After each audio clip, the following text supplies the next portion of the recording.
Hi everyone, my name is Dakota White. I am studying to become a teacher. My last project, I focused on Class Dojo and how that can be helpful. And one that I kept seeing pop up on the recommendation and the teacher support websites was Khan Academy. So I have heard of Khan Academy, but I've never used it.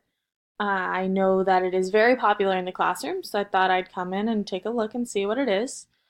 So it says you can learn anything, and it has the option for learners, teachers, and parents, which is really exciting because that means that everybody can be engaged in this learning process. And they had math all the way from early math to Algebra 1 to statistics. So it just felt like they covered everything in every subject, which was very exciting. They do test prep, which, I mean, I would have loved to have heard about this when I was studying for the SAT.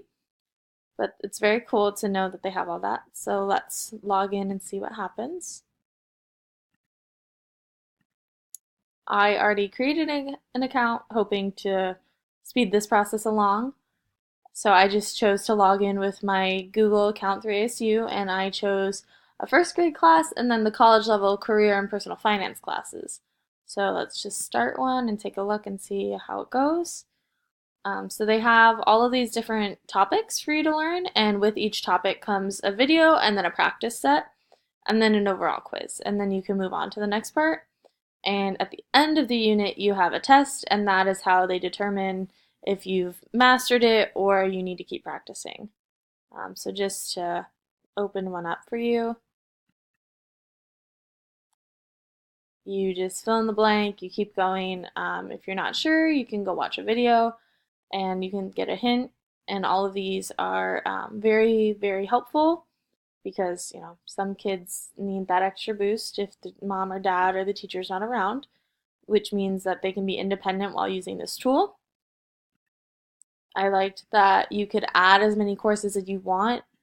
If you are an eighth grader and you're ready to start focusing on high school math and look into what your algebra or your geometry would look like, you have that option to move ahead and get a better idea. Like I said, come test time, you can study for the SAT. You can even study for the MCAT, which might be useful for some of those college students out there. They have advice for admissions and personal finance and just the growth mindset, which is the big mantra right now in teaching. All of this I thought was very, very interesting, very, very useful, and I wish that I had found out about this resource earlier. So if you are struggling with any of these topics listed here, Khan Academy would be an awesome resource for you, and for any of those younger adults, children, in your life that also need some help, this would be a great way to point them.